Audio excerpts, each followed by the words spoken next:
Felipe, o que muda nas relações diplomáticas caso nós vejamos uma vitória de Joe Biden? Bom dia, Elisa, é um prazer estar com vocês.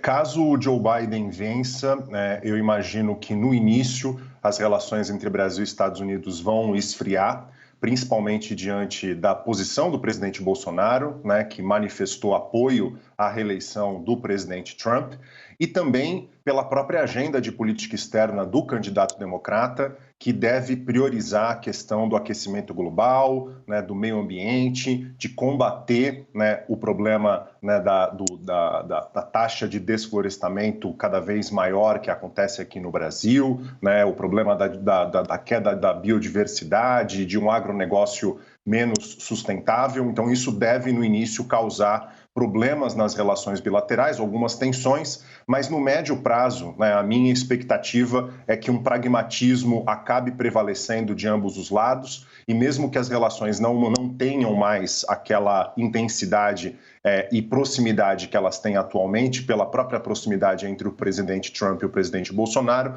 eu imagino que no médio prazo as relações tendam a se manter cordiais, porque há vários interesses de ambos os países e principalmente interesses econômicos em jogo a serem mantidos nessas relações.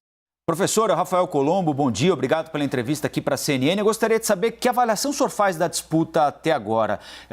Fica a impressão aqui que as pesquisas de intenção de voto davam um cenário menos favorável do que a realidade está mostrando para o presidente Trump. Não que isso indique necessariamente a vitória de um ou de outro, mas é uma eleição mais disputada do que se avizinhava anteriormente, não é?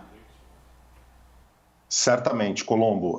Quando a gente olha as pesquisas de opinião, a média das pesquisas de opinião, especialmente nos estados, havia uma expectativa de que o Biden pudesse, por exemplo, ganhar na Flórida, As médias mostravam uma vantagem para o Biden em torno de 2,5%. E ele acabou perdendo na Flórida, que é um estado muito importante porque tem vários delegados no colégio, A mesma coisa em Ohio, havia uma expectativa, mesmo com as pesquisas mostrando o Trump um pouquinho na frente, havia uma expectativa de que o Biden também pudesse levar Ohio, então isso também pode ser visto como uma mudança, Mas, no geral, me parece importante salientar que, apesar de, nos estados do chamado Cinturão da Ferrugem, Michigan, Pensilvânia, Wisconsin, o Trump está na frente. Wisconsin, se eu não me engano, acabou de virar, o Biden está um pouquinho na frente. É importante lembrar que muitos votos por correio precisam ser contabilizados, E pelo que a gente observa das pesquisas, há uma tendência muito grande dos democratas predominarem nesses votos. Então, me parece que, apesar da diferença para o Trump nessas regiões ainda existir, que muito jogo está pela frente. Professor, você falou da Pensilvânia, inclusive nós estamos a todo momento com imagem da Pensilvânia, da apuração dos votos que ocorre agora e estamos também atualizando esses números que vão chegando. Aí estão todos sentados, cada um com o seu papel, atualizando voto a voto, imagem em tempo real e exclusiva da CNN, que você só confere aqui com a gente na CNN no Brasil. O senhor acabou de falar a respeito da Flórida. Lhe parece então que foi uma surpresa essa vitória de Trump? E mais, qual outro estado existe uma expectativa enorme para a vitória de Joe Biden, por exemplo, e que a gente já tem observado que Trump permanece na frente, professor? Então, Elisa, eu não diria que foi uma grande surpresa, Não havia uma expectativa clara nem de um lado nem do outro, Isso eu acho que vários jornais e especialistas ressaltavam que a Flórida, como Geórgia, Carolina do Norte, eram estados que a gente não tinha certeza, De fato, houve uma decepção, especialmente na região de Miami, onde o Biden ele performou, digamos, muito pior do que se imaginava, especialmente junto à comunidade latina, Se a gente compara mesmo com a performance da Hillary Clinton em 2016, com os latinos na Flórida, o Biden acabou saindo um pouquinho pior. Mas o presidente Trump, ele vem realizando no último mês, principalmente, várias ações focadas na comunidade latina, Principalmente no que se refere não só a Porto Rico, mas a Venezuela, aos cubanos. Então, nesse aspecto, apesar de a gente não ter a certeza, a gente soube só ontem à noite que a Flórida ficou nas mãos do Trump, não é, digamos, algo absolutamente inesperado. Você me perguntou sobre os estados que, digamos, a grande expectativa do Biden ganhar. Eu ressaltaria aqui duas coisas. Algo que poucos estão prestando atenção e que me parece fundamental foi o fato do Biden ter ganhado no segundo distrito de Nebraska.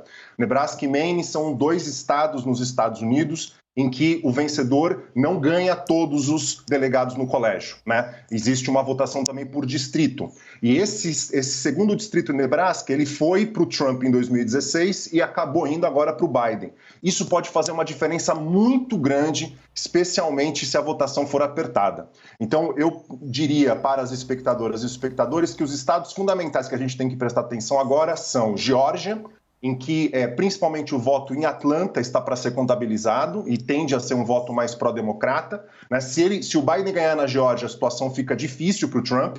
Arizona também é muito importante, a diferença está pequena, né? Mas há uma grande chance também do Biden levar Arizona e, evidentemente, uma vez olhando para esses 2, focar nos estados do cinturão da ferrugem, né? Michigan, Wisconsin e especialmente Pensilvânia, que vão ser absolutamente centrais para essas eleições. Professor Pablo, aqui eu teria uma pergunta para você falando em relação à atuação do presidente americano Donald Trump na Flórida. Você falou que ele acabou, então, abordando ali, a gente tem cubanos, venezuelanos, com que tipo de campanha e como é que deve ter sido, então, como é que foi feita essa campanha para você conseguir o apoio desses grupos? Lembrando que, obviamente, a comunidade latina ela também é diversa, né? A gente não pode colocá-la somente numa gaveta. E faço mais uma segunda pergunta também, se o corona acabou influenciando uma população com uma idade já um pouco mais avançada também na Flórida, um estado mais quente, para onde as pessoas vão, se isso também influenciou algum resultado? O que o senhor diria?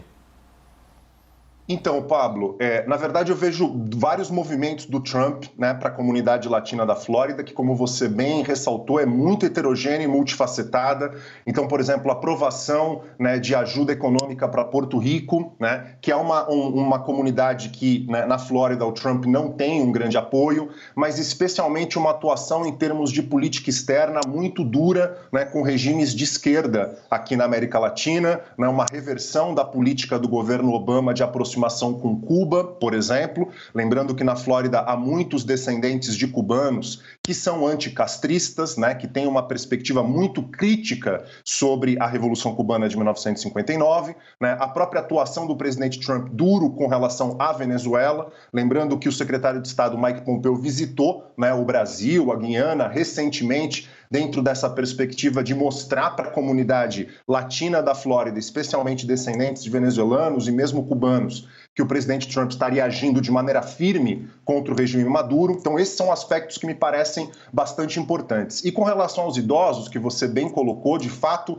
esse é um ponto que eu tinha uma expectativa que o Biden pudesse apresentar uma performance um pouco melhor, né? Havia algumas pesquisas que mostravam que o Biden estava um pouco na frente, né, entre idosos na Flórida, exatamente por causa da negligência e da maneira como o governo Trump agiu com relação à pandemia, mas os dados eles mostram que a diferença não foi tão importante para compensar, né, os ganhos que o presidente Trump obteve frente à comunidade latina, especialmente ali na região do condado de Miami, né? Mas não há dúvida que houve alguns ganhos, mas me parece que na Flórida a questão da economia pesou mais, né? Olhando ali para os chamados exit polls, né? As pesquisas de opinião logo após as eleições, a votação, a questão da economia pesou mais e o presidente Trump ele tem um desempenho melhor, né, com relação à administração da economia, e isso me parece que teve um peso importante para determinar também a vitória. Professor, o senhor se referiu agora há pouquinho ao cinturão da ferrugem. Nós estávamos comentando isso aqui também antes da sua entrevista. Em 2016, o então candidato republicano Donald Trump conseguiu seduzir uma parte importante do eleitorado desses estados, prometendo devolver a esses estados a pujança econômica que a indústria teve em determinado momento da história americana ali. E os empregos, no discurso que ele utilizou, na retórica que ele utilizou, deixaram esses estados e foram majoritariamente para a China, para outros países onde a mão de obra, a produção é mais barata. Ele tem o que apresentar para os eleitores desses 3 estados 4 anos depois de feita aquela promessa lá em 2016? Sim, Colombo, ele tem o que apresentar, né? Ou seja, a performance do presidente Trump, nesse sentido, ela tem pontos positivos e pontos negativos, mas ele atuou de uma maneira bastante enfática, né, com relação a acordos liberalizantes que haviam sido negociados pelo governo Obama e que potencialmente poderiam acabar levando à fuga de empregos, né, especialmente empregos industriais nessa região. Então, por exemplo, a Aliança do Transpacífico, né, que foi negociada pela administração Obama, o presidente Trump saiu do acordo, né, renegociou o chamado NAFTA, o acordo de livre comércio entre o México, o Canadá e os Estados Unidos, colocando, por exemplo, critérios que envolvem direitos trabalhistas mínimos no México e um salário base no México para que, né, não exista uma fuga também de empresas industriais norte-americanas para o México. Tem um discurso e algumas práticas bastante agressivas com relação à China, né, iniciou uma guerra comercial com a China também nesse intuito, mas apesar do discurso e das práticas, quando a gente olha, né, há também forças estruturais que vão levando a uma queda do emprego industrial, e não apenas nos Estados Unidos, mas em várias partes do mundo, não apenas relacionadas a acordos liberalizantes de comércio. Então há um avanço tecnológico que acaba poupando mão de obra e que evidentemente leva a uma diminuição desses tipos de empregos, né? Agora, é interessante, pensando na performance do presidente Trump, ele conseguiu ganhar em Ohio, mas ele ganhou em Ohio em 2016. Ohio é um estado que eu acho que é importante para a gente comparar com os demais também ali do cinturão. Ele ganhou com quase 10 pontos de diferença da Hillary, né? Ele está com uma vantagem muito boa em Ohio também contra o Biden, mas uma vantagem menor, e ainda há bastante votos, né, para serem contabilizados. Dependendo dessa distância, isso já pode mostrar para a gente como é que vai ficar a situação do presidente Trump nesses 3 outros estados que também têm, né, digamos assim, uma estrutura econômica relativamente semelhante à estrutura de Ohio.